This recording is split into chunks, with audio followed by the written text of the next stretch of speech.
Governor Calicut സർവകലാശാലയിൽ തനിക്കെതിരെ ഉയർത്തിയ ബാനറുകൾ പോലീസിനെ കൊണ്ട് അഴിപ്പിച്ച വാർത്തയാണ് പ്രേക്ഷകർ അല്പസമയം മുമ്പ് കണ്ടത്.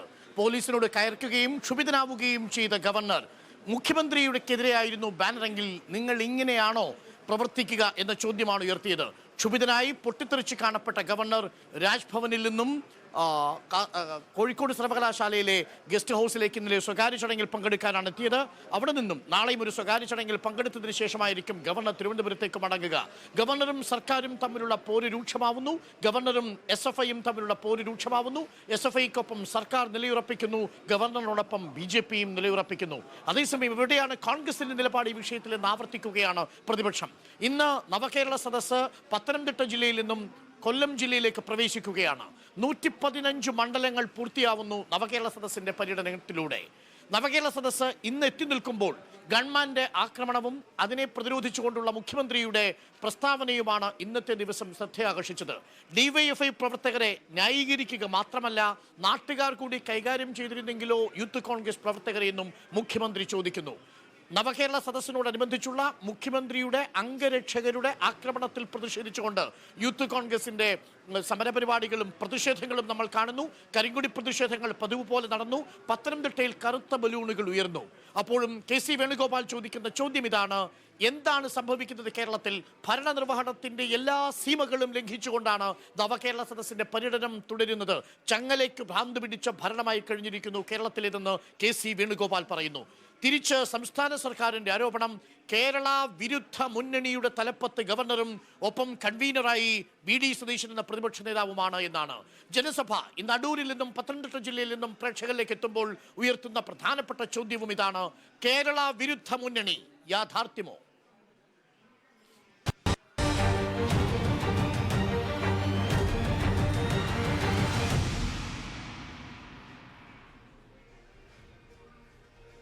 ചർച്ചയിൽ അതിഥികളായി എനിക്കൊപ്പം ഞങ്ങളുടെ റിപ്പോർട്ടർ PR പ്രവീണ, മുബഷീർ, ഒപ്പം പത്തനംതിട്ട റിപ്പോർട്ടർ പ്രവീൺ പുരുഷോത്തമൻ എന്നിവർക്കൊപ്പം CPIയിൽ നിന്നും MC അനീഷ്, കോൺഗ്രസിൽ നിന്നും S ബിനു, BJPയുടെ പ്രതിനിധിയായി ഷാജി രാഘവൻ എന്നിവരും ചേരുന്നു. ആദ്യം ഞാൻ റിപ്പോർട്ടർമാരിലേക്ക് പോകുന്നു. പ്രവീൺ പുരുഷോത്തമൻ, ഇന്നിപ്പോൾ പത്തനംതിട്ടയിലെ പ്രസ് മീറ്റ് നമ്മൾ കണ്ടു. പത്തനംതിട്ട പ്രസ് മീറ്റിലെ ചോദ്യങ്ങളിൽ ഒന്ന്, മുഖ്യമന്ത്രിയുടെ അംഗരക്ഷകൻ അനിലും ഈ പറയുന്ന സന്ദീപും മർദ്ദിച്ചത് ശരിയായോ എന്ന ചോദ്യം പത്രപ്രവർത്തകർ ചോദിക്കുമ്പോൾ മുഖ്യമന്ത്രി എന്താണ് ചെയ്തത്? മൈക്ക് ഓഫാക്കി. എന്താണ് ഇക്കാര്യത്തിൽ മുഖ്യമന്ത്രി നൽകുന്ന വിശദീകരണം? ഇന്ന് മുഖ്യമന്ത്രിയുടെ രാവിലത്തെ പ്രഭാത യോഗത്തിന് ശേഷം വാർത്താ സമ്മേളനം 10:30-ക്കാണ് നടന്നത്. ഏറ്റവും അവസാനത്തെ ചോദ്യമായിരുന്നു മാധ്യമപ്രവർത്തകരുടേത്, എന്താണ് സംഭവിക്കുന്നത് എന്നത്. ആ സമയത്ത് തന്നെ മുഖ്യമന്ത്രി പിണറായി വിജയൻ അരുൺ പറഞ്ഞതുപോലെ മൈക്ക് ഓഫ് ചെയ്തു. ഇന്നത്തെ വാർത്താ സമ്മേളനം അവസാനിപ്പിച്ച് മടങ്ങുകയാണ് ചെയ്തത്. അതിനുശേഷം പ്രവീണ പോയ ആറന്മുള മണ്ഡലത്തിൽ ഇതേ ചോദ്യം ഉന്നയിക്കുന്നു. പക്ഷേ മാധ്യമപ്രവർത്തകരല്ല, മുഖ്യമന്ത്രി തന്നെ DYFIയെ പരസ്യമായി ന്യായീകരിച്ചുകൊണ്ട് രംഗത്ത് വരുന്നു, അല്ലേ? അതെ, അതായത് മുഖ്യമന്ത്രി പറഞ്ഞത് വാഹനത്തിന് മുന്നിലേക്ക് ചാടിയാൽ അവരെ രക്ഷിക്കുന്ന പ്രവർത്തനമാണ് ചെയ്തത്. അവിടെ കൂടി നിൽക്കുന്ന മറ്റ് നാട്ടുകാർ കൂടി കൈവച്ചിരുന്നെങ്കിൽ എന്താകുമായിരുന്നു അവസ്ഥ? കുറേ പേർ വന്ന് കോപ്രായം കാണിക്കുന്നു, കുറച്ചുപേർ മൈൻഡ് ചെയ്യാതെ നിന്നു. വണ്ടിക്ക് മുന്നിലേക്ക് ചാടിയപ്പോൾ അവരെ രക്ഷിക്കാൻ ഇറങ്ങി. ഇതേ ആളുകൾ കൂടി കൈവച്ചിരുന്നെങ്കിൽ എന്താകുമായിരുന്നു അവസ്ഥ? അതായത് കിട്ടിയതൊന്നും പോരാ എന്നുള്ളൊരു ധ്വനി അതിലുണ്ടോ എന്ന് തോന്നിപ്പിക്കുന്ന വിധത്തിലായിരുന്നു ഇന്ന് മുഖ്യമന്ത്രിയുടെ മറുപടി. മുബഷീർ പോയ മണ്ഡലം ഏറ്റവും ഒടുവിൽ പോയത് റാന്നിയാണ്. കനത്ത മഴയായിരുന്നു, പക്ഷേ മഴയും തൃണവത്ഗണിച്ചുകൊണ്ട് ആയിരങ്ങൾ ഒഴുകി. അതെ, വലിയൊരു പങ്കാളിത്തം റാന്നി നിയോജക മണ്ഡലത്തിലെ നവകേരള സദസ്സുമായി ബന്ധപ്പെട്ട പരിപാടിയിൽ ഉണ്ടായിരുന്നു. മന്ത്രി സജി ചെറിയാൻ ഈ ഒരു വിഷയത്തിൽ അഭിപ്രായം പറയുകയുണ്ട്. അദ്ദേഹം പറയുന്നത് ആത്മഹത്യാ സ്ക്വാഡിനെ കോൺഗ്രസ് ഇറക്കി വിടുകയാണ്. ഈ ഒരു പ്രവർത്തകർ ബസ്സിന് മുൻപിലേക്ക് ചാടിക്കൊണ്ട് ആത്മഹത്യ ചെയ്യാനുള്ള ശ്രമമാണ് നടത്തുന്നത്. തീർച്ചയായും കോൺഗ്രസിന്റെ സംസ്ഥാന നേതൃത്വത്തിന്റെ അറിവോടുകൂടി നടക്കുന്നതാണ്. മാത്രമല്ല, ഈ ഒരു പ്രതിഷേധത്തിനിടയിൽ ബസ് ആ ഒരു സമയത്ത് സ്ലോ ആക്കുന്നുണ്ട്. ആ ഒരു സ്ലോ ആക്കുന്ന സമയത്ത് മുഖ്യമന്ത്രി ഉൾപ്പെടെയുള്ള മന്ത്രിമാർക്കെതിരെ ഈ ഒരു പ്രവർത്തകർ രൂക്ഷമായ തെറി വിളിക്കുന്ന ഒരു സാഹചര്യം ഉൾപ്പെടെയുണ്ട്. ഈ ഒരു തെറി പഠിപ്പിച്ചു വിടുന്നത് കോൺഗ്രസ് നേതാക്കളാണെന്ന രീതിയിലുള്ളൊരു വിമർശനവും സജി ചെറിയാൻ ഇന്ന് റാന്നി മണ്ഡലത്തിൽ നടത്തുകയുണ്ട്. നമ്മൾ ചർച്ചയുടെ ആദ്യഘട്ടത്തിൽ ചർച്ച ചെയ്യുന്നതും ഇത് തന്നെയാണ്. എന്താണ് നവകേരള സദസ്സിന്റെ പര്യടനം പത്തനംതിട്ട ജില്ലയിലേക്ക് പ്രവേശിക്കുമ്പോൾ സംഭവിക്കുന്നത്? ആലപ്പുഴ ജില്ലയിൽ തുടങ്ങിയ മർദ്ദനമാണ്, അതിനെതിരെയുള്ള പ്രതിഷേധം ശക്തമാക്കുകയാണ് യൂത്ത് കോൺഗ്രസ്. എനിക്ക് ചോദിക്കാനുള്ളത് ബിനുവിനോടാണ്. ബിനു, ഇന്നിപ്പോൾ മുഖ്യമന്ത്രി തുടർച്ചയായി അതിനെ ന്യായീകരിക്കുന്നു. നിങ്ങളുടെ പ്രതിഷേധം ശക്തമാക്കാൻ നിങ്ങൾ തീരുമാനിക്കുന്നു, കരിങ്കൊടി പ്രതിഷേധം അടക്കം ഇറക്കുകയും ചെയ്യുന്നു. അതിൽ ചോദ്യം ഇതാണ്, ഇന്ന് KC വേണുഗോപാൽ ചോദിച്ചിരിക്കുന്നു, ഇവിടെ എല്ലാ ഭരണനിർവഹണത്തിന്റെ സീമകളും ലംഘിച്ചുകൊണ്ടാണ് കേരളത്തിൽ ഈ നവകേരള സദസ്സിന്റെ പര്യടനം പൂർത്തിയാക്കുന്നത് എന്ന്. നിങ്ങൾക്ക് ശരിക്കും എവിടെയാണ് പ്രതിഷേധം ഈ നവകേരള സദസ്സിൽ? യഥാർത്ഥത്തിൽ കേരളത്തിൽ പ്രതിച്ഛായ മിനുക്കാനായി ഇറങ്ങിയ കേരളത്തിൻ്റെ മുഖ്യമന്ത്രിയുടെയും മന്ത്രിസഭയുടെയും പ്രതിച്ഛായ ഓരോ ദിവസവും നഷ്ടമാകുന്ന രീതിയിലുള്ള പ്രവർത്തനമാണ് അദ്ദേഹത്തിൻ്റെ ഗൺമാന്മാരും അദ്ദേഹത്തിന് അനുചരന്മാരായ ഡിവൈഎഫ്ഐ പ്രവർത്തകരും കേരളത്തിലെ തെരുവോരങ്ങൾ കാണിച്ചുകൊണ്ടിരിക്കുന്നത്. സാധാരണ കേവലം ഒരു ചെറിയ പ്രതിഷേധ സമരത്തെ ഇത്ര ലാഘവത്തോടുകൂടി പട്ടാളത്തെ ഇറക്കി വെടിവെക്കുന്നതിന് തുല്യമായിട്ടുള്ള രീതിയിലുള്ള വലിയ അക്രമമാണ് മുഖ്യമന്ത്രിയുടെ നേതൃത്വത്തിൽ കേരളത്തിൽ നടന്നുകൊണ്ടിരിക്കുന്നത്. കേരളത്തിലെ ജനങ്ങളെ സത്യത്തിൽ ബന്ദികളാക്കിക്കൊണ്ടാണ് ഈ പട്ടണം തന്നെ ഇന്ന് 8 മണിക്കൂർ ബന്ദിയായിരിക്കുകയാണ്. നമ്മൾ വന്നിരിക്കുന്നത് ഈ പട്ടണം ഇന്ന് ചലിച്ചിട്ടില്ല. കാരണം ഈ മുഖ്യമന്ത്രി ഈ അടൂരിൽ എത്തുന്നതിന്റെ അതിനുമായി ബന്ധപ്പെട്ട് ഇത്ര വലിയ രീതിയിലുള്ള ആളുകളെ തടഞ്ഞുകൊണ്ട് സാധാരണ അടൂർ എവിടെയാണ് സ്തംഭനം ഉണ്ടായത്? KSRTC ബസ്സൊക്കെ പോകുന്നുണ്ടല്ലോ. ബസ്സുകൾ മാത്രം സ്റ്റാൻഡിൽ കയറുന്നത്. എനിക്ക് ഈ KSRTC ബസ്സിനെ പറ്റി നന്നായി അറിയാം. ഇന്നത്തെ ദിവസം സ്റ്റാൻഡിൽ കയറുന്നില്ല. ഈ വഴി തിരിച്ചു വിട്ടിരിക്കുകയാണ്. KSRTC ബസ് KSRTC ഡിപ്പോയിൽ നിന്നാണ് ചർച്ച ചെയ്യുന്നത്. അങ്ങനെ പ്രത്യേകിച്ച് വഴി തിരിച്ചു വിട്ടിട്ടുണ്ടോ? KSRTC bus സ്തംഭനാവസ്ഥയിലാണോ? അതെ അതെ അതെ അതെ അതെ എല്ലാ സ്തംഭനാവസ്ഥ. അടൂർ പട്ടണം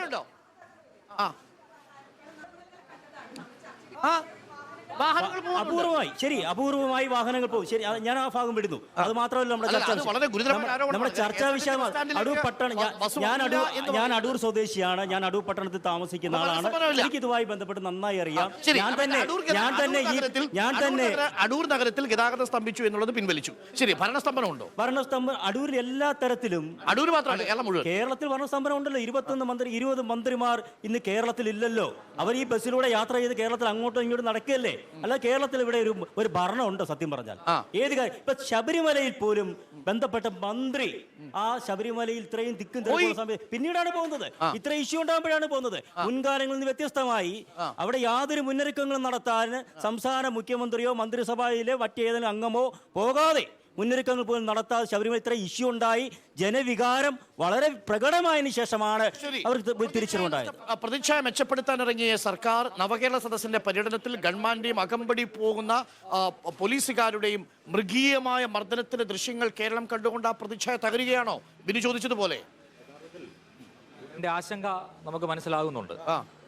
അടൂരിൽ മുഖ്യമന്ത്രിയും മന്ത്രിസഭയും എത്തിച്ചേർന്നപ്പോൾ അടൂരിൽ KSRTC പോലും സ്റ്റാൻഡിൽ കയറുന്നില്ല എന്ന തെറ്റായ ഒരു വിവരം നൽകിക്കൊണ്ട് അടൂരിൽ ജനങ്ങൾ 10,000-കണക്കിന് ജനങ്ങളാണ് അടൂരിലെത്തിയത്. അടൂരിൽ മാത്രമല്ല, ഈ ജില്ലയിൽ പ്രവേശിച്ചപ്പോൾ മുതൽ തിരുവല്ലയിലും പത്തനംതിട്ടയിലും കോന്നിയിലും റാന്നിയിലും ഇപ്പോൾ അടൂരും ആയിരക്കണക്കിന് ജനങ്ങൾ ഒഴുകിയെത്തുകയാണ് ജനസഭയിലേക്ക്. ബഹുമാനപ്പെട്ട മന്ത്രിമാരെയും മുഖ്യമന്ത്രിയെയും കണ്ട് തങ്ങളുടെ നിവേദനങ്ങൾ നൽകുന്നതിന് വേണ്ടിയും പരാതികൾ പരിഹരിക്കുന്നതിന് വേണ്ടിയും മുഖ്യമന്ത്രിയും മന്ത്രിമാരും എന്താണ് പറയുന്നത് എന്ന് കേൾക്കുന്നതിന് വേണ്ടിയും കോൺഗ്രസിൻ്റെയും UDF-ൻ്റെയും എല്ലാ തിട്ടൂരങ്ങൾ ലംഘിച്ചുകൊണ്ട് കോൺഗ്രസ്സുകാർ ഉൾപ്പെടെയുള്ളവർ ഈ നവകേരള സദസ്സിലേക്ക് ഒഴുകിയെത്തുകയാണ്. അതിന്റെ ഉദാഹരണമാണ് ഇന്ന് പത്തനംതിട്ടയിൽ രാവിലെ പ്രഭാത സദസ്സിൽ കോൺഗ്രസിന്റെ മുൻ ജില്ലാ പഞ്ചായത്ത് പ്രസിഡന്റും DCC പ്രസിഡന്റും ഉൾപ്പെടെയുള്ള ഈ ജില്ലയിലെ കോൺഗ്രസിന്റെ പ്രധാനപ്പെട്ട നേതാക്കന്മാർ പുറത്താക്കിയെങ്കിലും അവർ മറ്റു പാർട്ടിയിൽ ചേർന്ന് അവരിപ്പോഴും കോൺഗ്രസ്സുകാരാണെന്ന് പറഞ്ഞുകൊണ്ട് തന്നെയാണ്. കോൺഗ്രസിന്റെ പ്രധാനപ്പെട്ട നേതാക്കന്മാർ ഉൾപ്പെടെയുള്ളവർ ഈ പാർട്ടിയിലേക്ക് ഒഴുകിയെത്തുന്നത് ഇത് കേരളത്തിലെ ജനങ്ങൾ ഇരുകൈയും നീട്ടി ഈ നവകേരള സദസ്സിനെ ഏറ്റെടുത്തിരിക്കുകയാണ്. ഇപ്പോ പറഞ്ഞൊരു പ്രധാനപ്പെട്ട പ്രശ്നം ഇവിടെ DYFI-ക്കാർ നേതൃത്വത്തിൽ അക്രമം നടത്തുന്നു എന്നുള്ളതാണ്. മുഖ്യമന്ത്രി തന്നെ ഏതായിരുന്നു അംഗപരിമിതരായ ഒരു സുഹൃത്തുണ്ടായിരുന്നല്ലോ. മുഖ്യമന്ത്രി തന്നെ ഇന്ന് അതിനൊരു മറുപടി പറയുകയുണ്ടായി.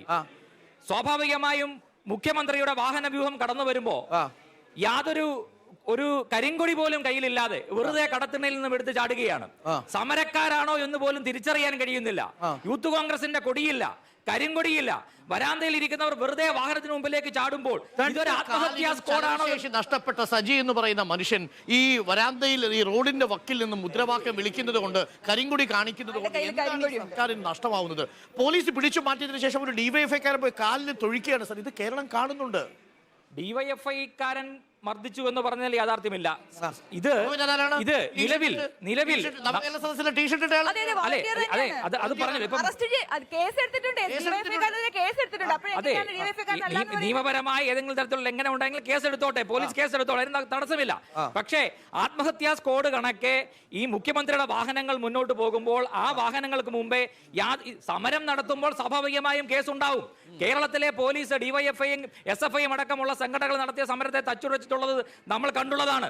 നിരവധി സമരങ്ങളിൽ സമരം ചെയ്യാൻ ഇറങ്ങുമ്പോൾ ഇരിക്കാതെയല്ല, ഈ മർദ്ദനങ്ങളും പോലീസ് മർദ്ദനങ്ങളും ഏറ്റുവാങ്ങും എന്ന ഉറപ്പോടുകൂടിയാണ് സമരത്തിൽ ഇറങ്ങുന്നത്.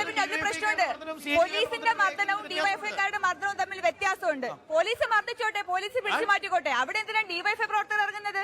ഡിവൈഎഫ്ഐയുടെ പ്രവർത്തകർ ഈ നവകേരള മാർച്ചിന്റെ ഭാഗമായിട്ടുള്ള വളണ്ടിയർമാരുണ്ട്. ആ വളണ്ടിയർ ഇവിടെ എന്താണ് ലക്ഷ്യം? മുഖ്യമന്ത്രിയുടെ വാഹനത്തിന് മുമ്പിലേക്ക് ചാടി അവിടെ ഒരു ആത്മഹത്യാ സ്ക്വാഡ് ഉണ്ടാക്കി, പരിക്കുണ്ടാക്കി, ഇതിന്റെ മേൽ ഈ നവകേരള സദസ്സിന്റെ വാർത്തകൾ മാറ്റിയെടുക്കുക എന്നുള്ള ലക്ഷ്യത്തോടു കൂടി നവകേരള സദസ്സ് തുടങ്ങിയ അന്നു മുതൽ ഇവിടെ കോൺഗ്രസും യൂത്ത് കോൺഗ്രസും ശ്രമിക്കുകയാണ്. ഇന്ന് ഞാൻ ഷാജി രാഘവനിലേക്ക് കൂടിയിരുന്നു. സജി ചെറിയാൻ മിനിസ്റ്റർ പറഞ്ഞതും ആ വാക്ക് ആവർത്തിക്കുകയാണ്. നേരത്തെ MV ഗോവിന്ദ മാഷ് പറഞ്ഞു, മുഖ്യമന്ത്രി തന്നെ പറഞ്ഞു, ആത്മഹത്യാ സ്ക്വാഡാണ്. ആ ആത്മഹത്യാ സ്ക്വാഡാണ് യൂത്ത് കോൺഗ്രസ് ആയിട്ട് വരുന്നത്. ഇന്നിപ്പോ ഗവർണർക്കെതിരെ ഇന്നലെ SFI പ്രതിഷേധിച്ചു. SFIയുടെ പ്രതിഷേധത്തിൽ പോലീസുകാർ വന്ന് അറസ്റ്റ് ചെയ്ത് നീക്കി. അവിടെ തലക്കടിയേറ്റ് രക്തം കിനിഞ്ഞു. ഒരു സമരമാകുമ്പോൾ സ്വാഭാവികമായും അതൊക്കെ ഉണ്ടാവും. യൂത്ത് കോൺഗ്രസ്സുകാർക്ക് അത് പരിചയമില്ലാത്തത് കൊണ്ടാണോ ഇങ്ങനെ പറയുന്നത്? യുവമോർച്ച പ്രവർത്തകരെ ഒന്നും നിലവിൽ അത്ര വലിയ രീതിയിലുള്ള സമരമുഖത്ത് കാണാനുമില്ല. എന്താണ് സംഭവിക്കുന്നത്? അല്ല, യുവമോർച്ച എന്ത് ചെയ്യണമെന്നുള്ളത് യുവമോർച്ച തീരുമാനിക്കും, പാർട്ടി തീരുമാനിക്കും. ഈ തീരുമാനിച്ചിട്ടില്ല. കേരളത്തിൽ നടക്കുന്ന സമരാഭാസത്തെ ചർച്ച ചെയ്യുമ്പോൾ BJP വലിച്ചെടുക്കണ്ട. ഇവിടെ കേരളത്തിൽ കൃത്യമായി സംഭവിച്ചിട്ടുള്ളത് ഒരു മുഖ്യമന്ത്രിയുടെ നേതൃത്വത്തിൽ ഒരു യാത്ര ആരംഭിച്ചു. ആ യാത്ര നടക്കുമ്പോൾ അദ്ദേഹം എന്താണോ കേരളത്തോട് പറഞ്ഞത്, എന്താണോ കേരളത്തിലെ ജനങ്ങളോട് പറഞ്ഞത്, കാസർഗോഡ് പറഞ്ഞതല്ല ഇന്ന് പത്തനംതിട്ടയിൽ അദ്ദേഹം പറയുന്നത്. ഇന്ന് അദ്ദേഹത്തിന്റെ ഫോക്കസ് മാറുന്നു, പ്രസംഗത്തിന്റെ, അദ്ദേഹത്തിന്റെ മന്ത്രിമാരുടെയും സംസാര രീതികൾ മാറുന്നു, വിഷയങ്ങൾ മാറുന്നു. സത്യത്തിൽ കാസർഗോഡ് പറഞ്ഞ കാര്യങ്ങളാണോ ഇവിടെ? എൻ്റെ സുഹൃത്ത് പറഞ്ഞു പരാതി സ്വീകരിച്ചെന്ന്. ആരുടെ പരാതിയാണ് കേരളത്തിൽ സ്വീകരിച്ചത് ഈ യാത്രയിൽ? ഇന്നിപ്പോ ഗവൺമെന്റിന്റെ മുമ്പിൽ ഈ യാത്ര അല്ലല്ല, ഞാൻ പറഞ്ഞോട്ടെ യാത്രയുടെ മുമ്പിൽ അങ്ങനെ ഒരു ലക്ഷ്യം അവർക്കില്ല. കൃത്യമായി കേരളത്തിൽ യാത്ര പരാജയപ്പെട്ടപ്പോൾ വരാൻ പോകുന്ന 3-4 മാസമുണ്ട് ഗവൺമെന്റിന് മുമ്പിൽ. തൂങ്ങിച്ചാവണോ വിഷമടിച്ച് ചാവണോ എന്ന് തീരുമാനിക്കാൻ വേണ്ടിയിട്ടിരിക്കുക ഗവൺമെന്റ്. കാരണം അത്ര കണ്ട് പ്രതിസന്ധിയിലാണ്. ഈ പ്രതിസന്ധി ജനങ്ങളെ പറഞ്ഞ്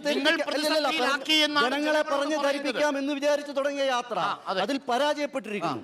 ആ പരാജയപ്പെട്ടപ്പോൾ പുതിയ അടവാണ് ഇന്ന് കേരളത്തിന്റെ ഗവർണർക്കെതിരെ ഉണ്ടാക്കിയിരിക്കുന്ന ഈ ഗൂഢാലോചന. ഒരു കോൺസ്പിറൻസി കേരളത്തിലുണ്ട്. മുഖ്യമന്ത്രിയാണ് സംഘി ചാൻസലർ തുലയിട്ടെ, സംഘി ചാൻസലർ ഗോ ബാക്ക് എന്ന് കറുത്ത വാക്കിൽ മുദ്രാവാക്യങ്ങൾ കേരളത്തിൽ പോസ്റ്ററുകൾ വന്നാൽ നാളെ മുതൽ ആരിഫ് മുഹമ്മദ് ഖാൻ ഓരോ മുഖ്യമന്ത്രി നേതൃത്വം കൊടുക്കുന്ന കോൺഫറൻസിയാണിത്. താങ്കളെ പോലുള്ള പത്രക്കാർ പോലും ആ കോൺഫറൻസിയുടെ ഭാഗമാണെന്ന് ഞങ്ങൾ പറയും. താങ്കൾ ഒരു ഡോക്ടറായില്ലേ? അല്ലേ? താങ്കൾ പോലും കേരളത്തിന്റെ ഗവർണറെ പൊതുമധ്യത്തിൽ പരിചയപ്പെടുത്തുമ്പോൾ പന്നി എന്നുള്ള വാക്ക് ഉപയോഗിക്കാൻ താങ്കൾക്ക് ഒരു മടിയും വരാമോ? ഞാൻ ആ വാക്ക് സൂചിപ്പിച്ചു.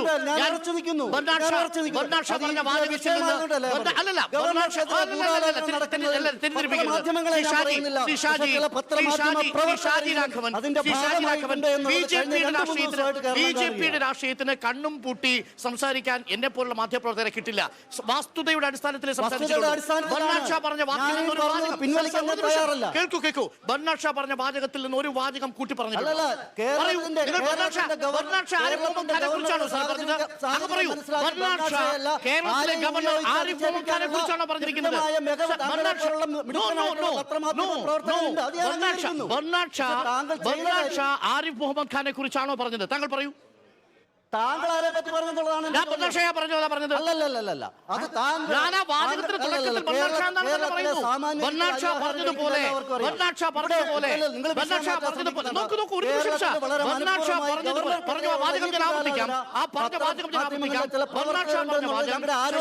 കേരള രാഷ്ട്രീയത്തിൽ പരിചയപ്പെടുത്തിയ ഒരു വാചകം എന്താണ്? ആ വാചകം പന്നികളോട് ഗുസ്തി പിടിക്കരുത്. എന്തുകൊണ്ടാണ് പന്നികളോട് ഗുസ്തി പിടിക്കാത്തത്?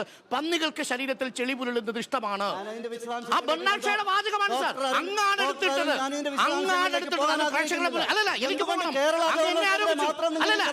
എനിക്കതിന്റെ ഡീറ്റെയിൽ അതുകൊണ്ടാണ് ഞാൻ പേര് പറഞ്ഞിട്ടില്ല. എവിടെ? ബർണാഡ് ഷായുടെ പേരാണോ കേരളത്തിലെ ഗവർണർ? ബർണാഡ് ഷായാണോ ആരിഫ് മുഹമ്മദ് ഖാൻ? ബർണാഡ് ഷാ പറഞ്ഞ വാചകത്തെ നിങ്ങൾക്ക് എന്താണ്? ആരിഫ് മുഹമ്മദ് ഖാൻ നിങ്ങൾക്ക് ദേഷ്യം? നിങ്ങൾക്ക് എന്തിനാണ് ആരിഫ് മുഹമ്മദ് ഖാനോട് ഇത്ര ദേഷ്യം? നിങ്ങളെ പോലുള്ള ചിലർ അല്ലല്ല, നിങ്ങൾക്ക് എന്തിനാണ് ആരിഫ് മുഹമ്മദ് ഖാനോട് ഇത്ര ദേഷ്യം ഷാജി? പൊതുമധ്യത്തിൽ നിങ്ങൾ എന്താണ് ഇപ്പോൾ ചെയ്യുന്നത്? ദാ ഇപ്പോൾ എന്താ നോക്കൂ, ഏറ്റവും ഒടുവിൽ നോക്കൂ ഷാജി, പത്തനംതിട്ട വന്ന് നോക്കൂ ഷാജി, ശ്രീ ഷാജി രാഘവൻ ഏറ്റവും ഒടുവിൽ ഒരു നിമിഷം ശ്രീ ഷാജി രാഘവൻ ഏറ്റവും ഒടുവിൽ ഇപ്പോൾ കാലിക്കറ്റ് സർവകലാശാലയിൽ കണ്ടത് എന്താണ്?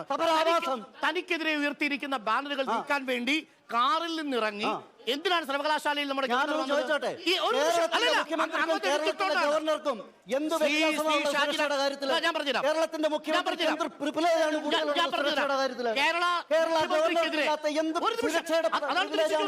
കേരള മുഖ്യമന്ത്രി പിണറായി വിജയനെതിരെ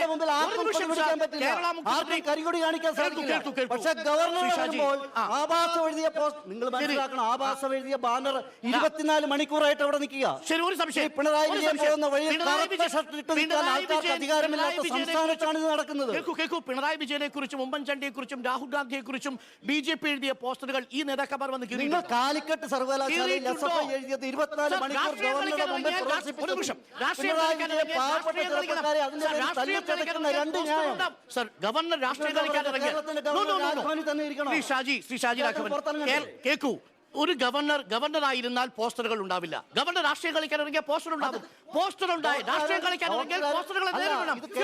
കേരളത്തിൽ പിണറായി വിജയന് പോലും നാളെ ഇതുവരെ പറഞ്ഞു ബോധ്യപ്പെടുത്താൻ പറ്റാത്ത കാര്യമാണ്. അവിടെയാണ് ഏത് പോസ്റ്ററാണ് BJP പ്രവർത്തകരെ കൊണ്ട് കേരള പോലീസ് വലിപ്പിച്ച് മാറ്റിയിരിക്കുന്നത്? പറയൂ. ഞാൻ സംസാരിച്ചത് പറയൂ, ഏത് പോസ്റ്റർ?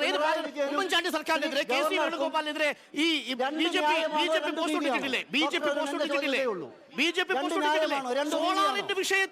സോളാറിന്റെ വിഷയത്തിൽ ഉമ്മൻചാണ്ടിയെ നിങ്ങളും ഇടതുപക്ഷവും ചേർന്ന് ഒരുമിച്ച് വേട്ടയാടിയില്ലേ?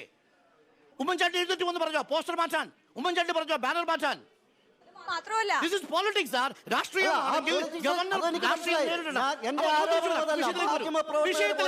മുഖ്യമന്ത്രിയുടെ ആ കോൺസ്പിറസി തിയറിയെ കുറിച്ചാണ് ഞാൻ പറയുന്നത്. ആ ഗവർണർ ഇന്നലെ കാലിക്കറ്റ് സർവകലാശാലയിൽ വന്നത് സർവകലാശാലയിലെ ഏത് ഔദ്യോഗിക ജോലിക്കാണ്? കേരളത്തിലെ ചാൻസലറാണ്. കല്യാണം കൂടാൻ സർവകലാശാല ഗവൺമെന്റ് അല്ല, കേരളത്തിന്റെ ഗവർണർ ഇവിടെ താമസിക്കണം. സർവകലാശാലയുടെ ചാൻസലറാണ്. സർവകലാശാല തവണയാണ് ഇവിടെ താമസിക്കുന്നത്. അത് ഡോക്ടർ അറിയില്ല, എനിക്കറിയാം. എന്തിനാണ് ഇന്നലെ വന്നത്? സർവകലാശാലയുടെ അതിഥി മന്ദിരത്തിൽ വന്നത് ഏത് ഔദ്യോഗിക കാര്യത്തിലാണ്? അങ്ങ് പറയൂ. ഔദ്യോഗിക മന്ദിരത്തിൽ വന്നത് അദ്ദേഹത്തെ ചാൻസലറാണ് കേരളത്തിന്റെ. ഗസ്റ്റ് ഹൗസ് ഉപേക്ഷിച്ച് എന്തിനാണ്? അത് തീരുമാനിക്കാൻ ചാനൽ റിപ്പോർട്ടർ ചാനലോ ഡോക്ടർ അരുണോ പിണറായി ജനാധിപത്യ രാജ്യമാണ്. മനുഷ്യന്റെ നികുതി ഗവർണറുടെ അവകാശമാണ്. നോക്കൂ, രാജ്ഭവന് പുറത്ത് ഗവർണർ ഇറങ്ങാൻ പാടില്ല എന്നുള്ളതാണ്. ബഹുമാനപ്പെട്ട ആരിഫ് മുഹമ്മദ് ഖാൻ എന്ന കേരള ഗവർണറോടുള്ള എല്ലാ ബഹുമാനവും നിലനിർത്തിക്കൊണ്ട് പറയട്ടെ, ഗവർണർ വിമർശനത്തിന് അതീതനല്ല. നിങ്ങൾ വിമർശനമല്ല, നിങ്ങൾ നടത്തുന്നത് വിമർശനമല്ല. SFI അവിടെ നടത്തിയത് സമരാഭാസമല്ലേ? ഇതാണോ സമരം? ശരി, SFI നടത്തിയത് സമരാഭാസമാണോ? SFI നടത്തിയത് സമരാഭാസമല്ല. വിദ്യാർത്ഥി സംഘടന എന്ന നിലയിൽ വൈസ് ചാൻസലർക്കെതിരെ സമരം നടത്താനുള്ള അവകാശം ഇവിടുത്തെ വിദ്യാർത്ഥി സംഘടനകൾക്കുണ്ട്. മുഖ്യമന്ത്രിക്കെതിരെ സമരം നടക്കുന്നില്ല എന്ന് ആര് പറഞ്ഞു? മുഖ്യമന്ത്രിക്കെതിരെ സമരം നടക്കട്ടെ. ഇവിടെ വിദ്യാർത്ഥി സംഘടനകൾക്ക് ചാൻസലർക്കെതിരെ സമരം നടത്തുവാൻ അവകാശമുണ്ട്. സിൻഡിക്കേറ്റിലേക്ക് നടത്തിയിട്ടുള്ള ഗവർണറുടെ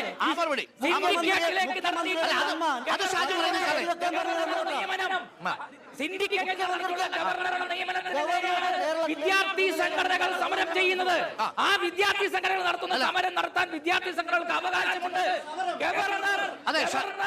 ഗവർണർ സമരം ഗവർണർ വിമർശന വിധേയമാകുന്ന ആളല്ല, അല്ലെങ്കിൽ വിമർശനത്തിന് അതീതനല്ല ഗവർണർ. അനീഷേ, ഷാജി ചോദിച്ച ചോദ്യം ഇതാണ്: മുഖ്യമന്ത്രിക്കെതിരെ കരിങ്കൊടി കാണിക്കുകയോ പ്രതിഷേധം നടത്തുകയോ ചെയ്യുന്നവരെ വലിയ നീണ്ട ചൂരൽ ഉപയോഗിച്ച് തല്ലിച്ചതയ്ക്കുന്നു. ഗവർണർക്കെതിരെ പ്രതിഷേധിക്കുന്ന SFIക്കാരെ പൂ പോലെ എടുത്തോണ്ട് പോകുന്നു. SFIയുടെ ഗവർണർക്കെതിരെ സമരം നടത്തിയ SFIയുടെ സഖാക്കൾ ജയിലിലാണ്. SFIയുടെ സഖാക്കൾക്ക് പോലീസിന്റെ മർദ്ദനമേറ്റിട്ടുണ്ട്. പോലീസ് അവരോട് പ്രത്യേകമായ മൃദുസമീപനമൊന്നും സ്വീകരിക്കുന്നില്ല. അവിടെ എവിടെയെങ്കിലും കരിങ്കൊടി കാണിക്കുന്ന സമരം വിരുദ്ധമാണ് എന്ന് ഞങ്ങൾ പറഞ്ഞിട്ടില്ല, DYFI പറഞ്ഞിട്ടില്ല. ഇവിടെ ആത്മഹത്യാ സ്ക്വാഡ് എന്ന കണക്ക് ഇവിടെ മുഖ്യമന്ത്രി വരുന്ന വാഹന വ്യൂഹത്തിന് മുമ്പിലേക്ക് ചാടുന്ന പ്രവർത്തകരെ പിടിച്ചു മാറ്റുന്ന പണിയെ പോലീസ് ചെയ്യുന്നുള്ളൂ. പക്ഷേ അതുകൊണ്ട് ഗവർണർ നടത്തിയ ഒരു ക്രമവിരുദ്ധമായ നിയമനത്തിനെതിരെ വിദ്യാർത്ഥി സംഘടനകൾ സമരം അനീഷ് ഒരൊറ്റ കാര്യം. ഇന്നലെ ഈ സംഭവങ്ങളൊക്കെ തുടങ്ങുന്നത് ഗവർണറുടെ കോൺവോയ് വാഹനത്തിന് മുന്നിലേക്ക് SFI പ്രവർത്തകർ എടുത്തിയാടുന്നതാണല്ലോ. ഈ കരിങ്കൊടിയുടെ അറ്റം കൊണ്ട് ഗവർണറുടെ കാറിൽ പോയി ഇടിച്ചത് SFI പ്രവർത്തകരല്ലേ? അത് ആത്മഹത്യാ പ്രവർത്തനമല്ലേ? SFI കരിങ്കൊടി സമരമാണ് അവിടെ നടന്നത്. SFI ഗവർണർ യൂത്ത് കോൺഗ്രസിന്റേതും അതേ കൊടിയാണ്. നിങ്ങൾ ഇന്നലെയും മിനിഞ്ഞാന്നുമായി ഇന്ന് റാന്നിയിലും യൂത്ത് കോൺഗ്രസ് സമരം നടത്തി. എവിടെ യൂത്ത് കോൺഗ്രസിന്റെ കൊടി? എവിടെ കരിങ്കൊടി? വെറുതെ ചാടുകയാണ്.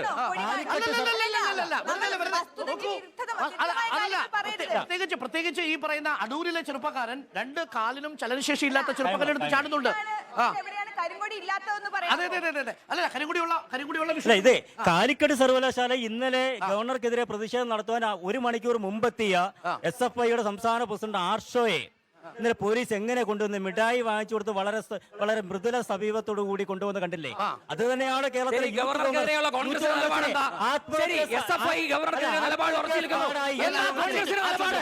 എന്താണ് യൂത്ത് കോൺഗ്രസിന്റെയും KSUവിന്റെയും കോൺഗ്രസിന്റെ നിലപാട്? നിങ്ങൾ അത് പറയൂ.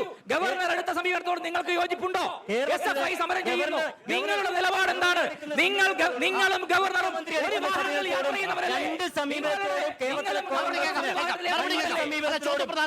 കേരളത്തിലെ ഗവർണർ എടുക്കുന്ന സമീപനം ഭരണഘടനാ വിരുദ്ധമാണെങ്കിലും രാഷ്ട്രീയ പ്രേരിതമാണെങ്കിലും അതിനെതിരെയും കോൺഗ്രസിന് പ്രയാസമുണ്ടാകും.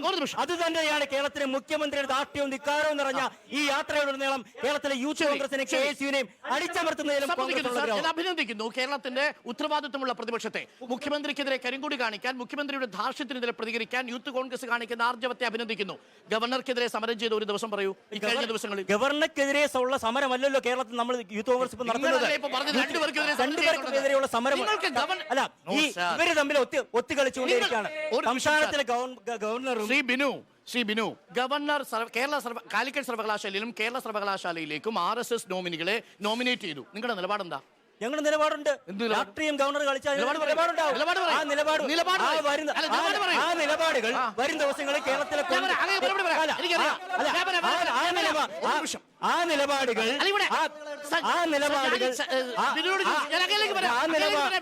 നിലപാടുകൾ വരും ദിവസം വ്യക്തമായി കേരളത്തിലെ കോൺഗ്രസ് നേതൃത്വം പറഞ്ഞിരിക്കും.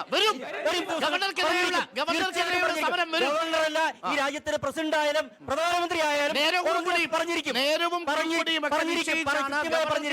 ഇപ്പോൾ ഞങ്ങളൊരു പോരാട്ടത്തിന് വീതിയിൽ കേരളത്തിലെ ഈ പിണറായി വിജയൻ മാത്രമല്ല കേരളത്തിലെ ജനാധിപത്യം അട്ടിമറിക്കുന്ന ആർക്കെതിരെ നിങ്ങളുടെ സമരത്തിൽ ഗവർണർ ഉണ്ടോ? ഞങ്ങളുടെ സമരത്തിൽ ഗവർണർ ഉണ്ടാകും. ഞങ്ങൾ ചോദിക്കുന്നത് ഞങ്ങളുടെ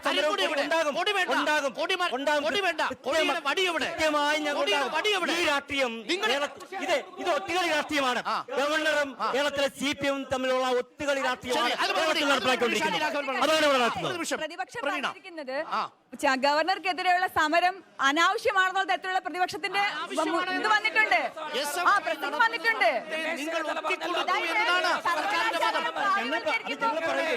അനാവശ്യമായ സമരങ്ങളാണ്. അതിന് അനാവശ്യം തന്നെ പറയും. അനാവശ്യ സമരങ്ങളാണ് അങ്ങനെ തന്നെ പറയും. കാരണം ഭരണഘടനാപരമായ രീതിയിലുള്ള പ്രവർത്തിക്കുന്ന ഒരു ഗവർണറെ മുഖ്യമന്ത്രിക്ക് സഞ്ചാര സ്വാതന്ത്ര്യം വേണമെന്ന് ആഗ്രഹിക്കുന്ന ആളുകൾ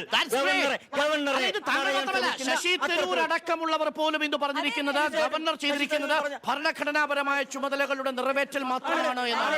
അതിലാണ് നിങ്ങൾ വിശ്വസിക്കുന്നത്. ഓക്കെ, അത് വിട്ടുതരുന്നു, നിങ്ങൾക്ക് വിട്ടുതരുന്നു, നേതാക്കൾക്ക് വിട്ടുതരുന്നു. ഷാജി രാഘവൻ, ഇവിടെ പ്രസക്തമായ ചോദ്യം ഉണ്ടാവുന്നത്, താങ്കൾ പറഞ്ഞല്ലോ RSS നോമിനി ആണോ എന്നൊരു ചോദ്യം ഉണ്ടാവുന്നു. എവിടെ നിന്നാണ് ഗവർണർക്ക് ഈ നോമിനേഷനുള്ള പട്ടിക ലഭിച്ചത്? അല്ല ഡോക്ടർ, നമ്മളൊരു കാര്യം മനസ്സിലാക്കേണ്ടത്, സർവകലാശാലയിൽ ഒരു സെർച്ച് കമ്മിറ്റിക്ക് പോലും ആൾക്കാരെ കൊടുക്കാത്ത ഗവൺമെന്റാണിത്. ഇവിടെ 9 സർവകലാശാലകളിൽ വൈസ് ചാൻസലർമാരില്ല. ഈ സ്ഥിതി നിങ്ങൾ മനസ്സിലാക്കണം. കോടതി വളരെ ഗൗരവമായി പരാമർശം ഇവിടെ ഉന്നയിച്ചിരിക്കുന്നു.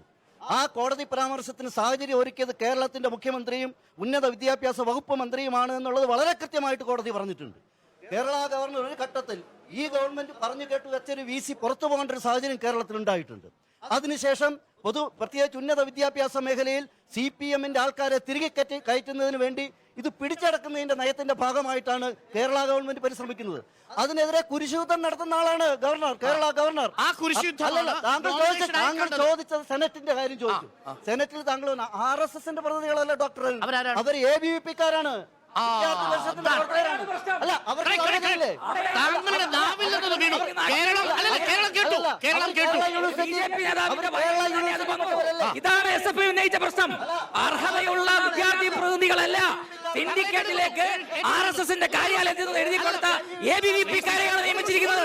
ഒരു നിമിഷം, ശ്രീ ഷാജി രാഘവൻ അങ്ങ് ഉത്തരവാദിത്തപ്പെട്ട പാർട്ടിയുടെ ജില്ലാ ഭാരവാഹിയാണ്, BJP-യുടെ. അവർ ABVP പ്രവർത്തകരാണോ? ABVP പ്രവർത്തകരാണ്.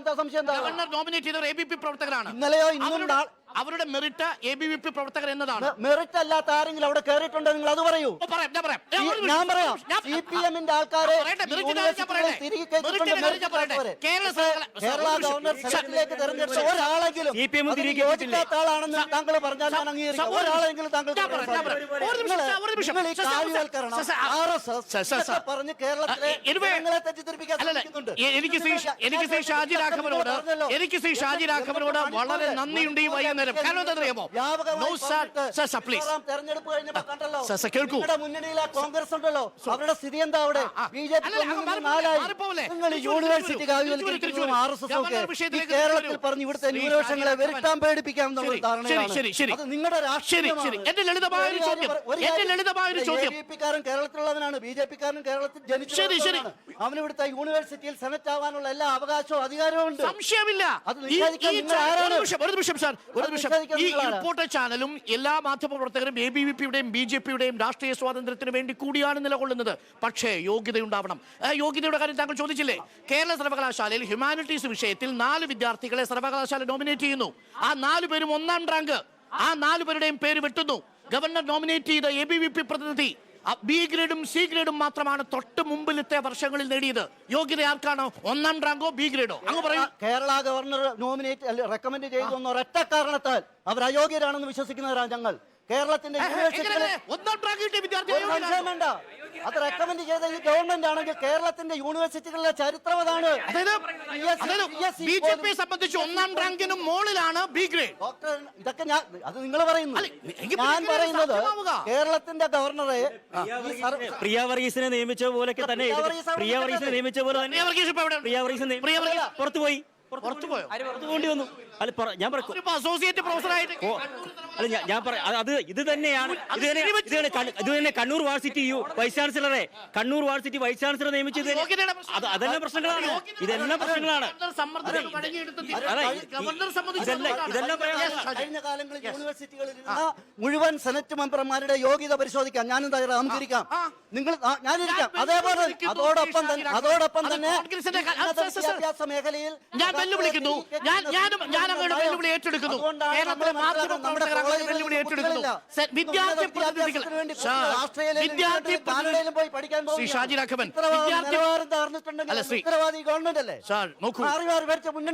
എന്താണ് നിർമ്മലാ സീതാരാമൻ കേരളത്തിന്റെ വിദ്യാഭ്യാസത്തെ കുറിച്ചും സ്റ്റാർട്ടപ്പിനെ കുറിച്ചും അതിനുശേഷം വീണ്ടും പറഞ്ഞു, മാറ്റി പറഞ്ഞു. പൈസ കൊടുക്കാനില്ലെന്ന് അദ്ദേഹം ഗവർണർ മാത്രമായി നിന്നാൽ നവകേരള സദസ്സിലേക്ക് കൂടി തിരിച്ചു വരുന്നു. നവകേരള സദസ്സിലേക്ക് തിരിച്ചു വന്നാൽ ഇതിപ്പോ KC വേണുഗോപാൽ പറഞ്ഞത് ഭരണ നിർവഹണത്തിന്റെ എല്ലാ സീമകളും ലംഘിച്ചിരിക്കുന്നുവെന്നാണ്. That is number 1. മറുഭാഗത്ത് P രാജീവ് ഇന്ന് രാവിലെ ഞങ്ങൾക്ക് നൽകിയ അഭിമുഖത്തിൽ പറഞ്ഞിരിക്കുന്നത് കേരളത്തിൽ ഒരു സംയുക്ത കേരള വിരുദ്ധ മുന്നണി രൂപപ്പെട്ടിരിക്കുന്നു. ഗവർണറാണ് തലപ്പത്ത്, പ്രതിപക്ഷ നേതാവാണ് കൺവീനർ. നിങ്ങൾ എങ്ങനെ കാണുന്നു ഈ 2 പ്രതികരണത്തെയും? ആദ്യത്തെ പ്രതികരണമാണ് ചങ്ങലയ്ക്ക് ഭ്രാന്ത് പിടിച്ച ഭരണം എന്ന് KC വേണുഗോപാൽ. യഥാർത്ഥത്തിൽ നവകേരള സദസ്സ് തുടങ്ങിയതിനു ശേഷം UDF-ന്റെ VD സദസ്യൻ ഉൾപ്പെടെയുള്ള നേതാക്കന്മാർക്കാണ് ഭ്രാന്ത് പിടിച്ചിരിക്കുന്നത്. ഒന്ന്, നവകേരള സദസ്സിലേക്ക് വന്നിരിക്കുന്ന ജനകീയമായ പങ്കാളിത്തം വലിയ തോതിൽ ഗവൺമെന്റിന്റെ ഈ പരിപാടിയിലേക്ക് ജനങ്ങൾ വലിയ തോതിലാണ് സഹകരിക്കുന്നത്. പരാതികളില്ല, പരാതികൾ എവിടെ എന്നാണ് ഇവിടെ പങ്കെടുത്ത കോൺഗ്രസിന്റെ പ്രതിനിധി ചോദിച്ചത്. ആയിരക്കണക്കിന് പരാതികളാണ് ഓരോ നവകേരള സദസ്സിന്റെ നിയോജക മണ്ഡലങ്ങളിലേക്ക് എത്തിക്കൊണ്ടിരിക്കുന്നത്.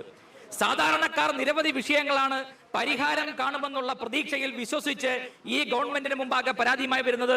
നിരവധി പ്രശ്നങ്ങൾക്ക് ഇതിനോടകം തന്നെ പരാതി കണ്ടു കഴിഞ്ഞിരിക്കുകയാണ് ഈ നവകേരള സദസ്സ് ആരംഭിച്ചതിന് ശേഷം.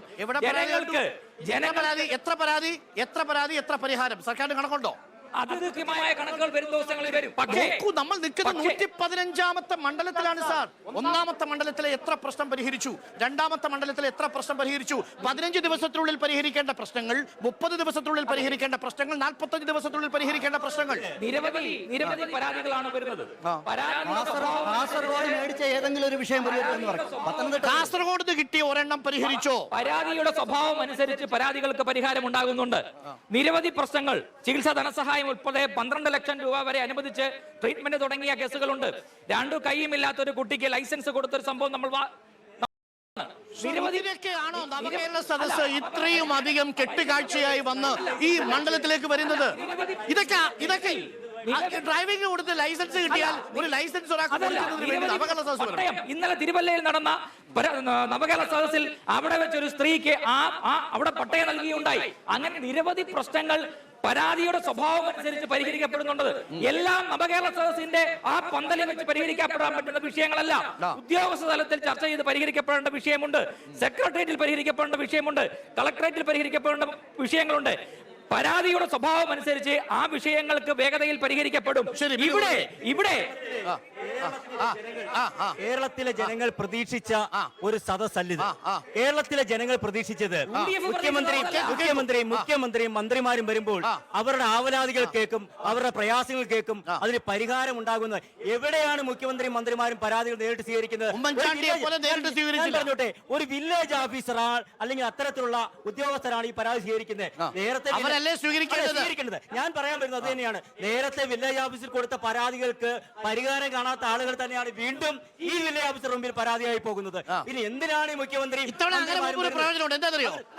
അതും കൂടി അറിയണം. അത് സർക്കാരിനുള്ള വിമർശനമാണ്. വില്ലേജ് ഓഫീസർ നടപടിയെടുത്തില്ല എന്ന് ആവശ്യപ്പെട്ടുകൊണ്ടുള്ള പരാതി നവകേരള സദസ്സിൽ കൊടുത്താൽ അതേ വില്ലേജ് ഓഫീസർക്ക് അത് കിട്ടും. അതേ വില്ലേജ് ഓഫീസറിന്റെ പരാതി പരിശോധിച്ച് തീർപ്പാക്കി കൊടുത്തിരിക്കുന്ന ഫയലുകൾ വീണ്ടും ആ വില്ലേജ് ഓഫീസറിലേക്ക് കൊടുക്കാൻ വേണ്ടി എന്തിനാണ് മുഖ്യമന്ത്രിയും ഈ മന്ത്രിപ്പാടയും ഇങ്ങനെ കാസർഗോഡ് പോലെ തിരുവനന്തപുരം നമ്മളെന്തിനാ ഇക്കാര്യത്തിൽ ഇറങ്ങിക്കുന്നത്? കേരളത്തിന്റെ മുഖ്യമന്ത്രി തന്നെ ഇന്നലെ കോട്ടയത്ത് പറഞ്ഞു, ഒരു പരാതി സ്വീകരിക്കാനല്ല ഞങ്ങൾ ഇറങ്ങിയിരിക്കുന്നത്. പറഞ്ഞത് ചാഴിക്കാടൻ MP അവരുടെ മുന്നണിപ്പെട്ട MP-യോട് പറഞ്ഞു താൻ പ്രസംഗം. പിന്നെ ചാഴിക്കാടന്റെ കൂടെ പോലും ആ സ്റ്റേജെ കണ്ടില്ല, അത് വേറെ കാര്യം. MP-യോടാണ് പറഞ്ഞത്, നിങ്ങളുടെ പരാതി മേടിക്കാനോ ഒരുത്തന്റെയും പരാതി മേടിക്കാനല്ല ഞങ്ങൾ യാത്ര നടത്തുന്നത്. ഞങ്ങൾ ഇറങ്ങിയിരിക്കുന്നത് കേന്ദ്ര ഗവൺമെന്റിനെ പ്രതിക്കൂട്ടാക്കാൻ സാധിക്കുമെങ്കിൽ ഗവർണർക്കെതിരെ കൃത്യമായി മുഖ്യമന്ത്രി തന്നെ പറഞ്ഞിട്ടുണ്ട്. അവിടെ പരാജയപ്പെട്ടപ്പോഴാണ് ഇതിൽ പരാജയപ്പെട്ടിരിക്കുന്നു ഈ യാത്ര, നനഞ്ഞ പടക്കമായിരിക്കുന്ന യാത്ര. അവർ തന്നെ അതുകൊണ്ടാണ് മനഃപൂർവ്വമായി ഇന്ന് ഗവർണർക്കെതിരെയുള്ള മുന്നണിയെ പറ്റി താങ്കൾ പറഞ്ഞു. അത് ഇന്നത്തെ സൃഷ്ടിയാണത്. അപ്പൊ യാത്ര തുടങ്ങി ഇന്ന് ഇവിടെ വരെ എത്തുമ്പോൾ മുഖ്യമന്ത്രി പറഞ്ഞു, നിങ്ങൾ ആകെ തുകയൊന്ന് നോക്കൂ. കാസർഗോഡ് തുടങ്ങുമ്പോൾ പാവപ്പെട്ടവന്റെ പരാതി സ്വീകരിക്കുന്നു, അത് ചെയ്യും ഇത് ചെയ്യും. കോഴിക്കോട് വരുമ്പോഴേക്ക് MP-യോട് പറയുന്നു, ഇതിനൊന്നും അല്ല ഈ യാത്ര, ഒരുത്തന്നെ പരാതി കേൾക്കാനല്ല ഈ യാത്ര. പത്തനംതിട്ട വരുമ്പോൾ ഒരു പുതിയ മുന്നണി കേരളത്തിലുണ്ട് എന്ന് പറഞ്ഞിട്ട് ഗവർണറെ പ്രതിക്കൂട്ടി നിർത്തുന്നു. അടിസ്ഥാനപരമായി ആത്യന്തികമായി ഇതിന്റെ പ്രശ്നമെന്ന് പറയുന്നത് ഗവൺമെന്റ് സർവ്വ മേഖലയിലും പരാജയപ്പെട്ടിരിക്കുന്നു. ഒരു ഭാഗത്ത് അഴിമതി, ഒരു ഭാഗത്ത് ധനകാര്യ മാനേജ്മെന്റിന്റെ മിസ്മാനേജ്മെന്റ് കൊണ്ട്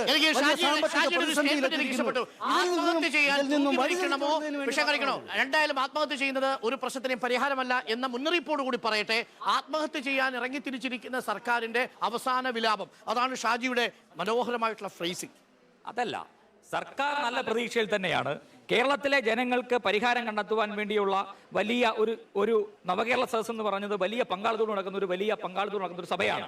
ഇവിടെ നിങ്ങൾ പരാതി ലഭിക്കുന്നില്ല, പരാതി സ്വീകരിക്കുന്നില്ല എന്ന് ഷാജി പറഞ്ഞ തെറ്റാണ്. ഈ ജില്ലയിൽ ഇന്ന് 4 നിയോജക മണ്ഡലങ്ങളിലൂടെ കടന്ന് ഇന്ന് ജില്ലയിൽ സമാപിക്കുകയാണ്. ആയിരക്കണക്കിന് പരാതികളാണ് സ്വീകരിക്കുവാൻ വേണ്ടി ഓരോ നിയോജക മണ്ഡലങ്ങളിലും നവകേരള സദസ്സ് നടക്കുമ്പോൾ 20 കൗണ്ടറുകൾ നിശ്ചയിച്ചുകൊണ്ട് പരാതികൾ സ്വീകരിക്കുന്നില്ല എന്നത് തെറ്റായ കാര്യമാണ്. ഒരു നിമിഷം ചോദ്യം. പരാതി പരിഹരിക്കലല്ല എന്ന് പറയുന്നുണ്ട്. അത് മാത്രമല്ല, ഒരു മിനിറ്റ്. ഈ നേരത്തെ താലൂക്ക് തല അദാലത്തുകൾ നടത്തിയിരുന്നു. അതിൽ പരിഹാരമായിട്ടുണ്ടെങ്കിൽ അധികം പരാതികൾ വരുന്നത് എങ്ങനെയാണ് പോസിറ്റീവ് ആകുന്നത്? ഈ 7.5 വർഷത്തെ ഭരണത്തിൽ ഇത്രയും പരാതികൾ ഉണ്ടെങ്കിൽ അതൊരു ഭരണ പരാജയമല്ലേ?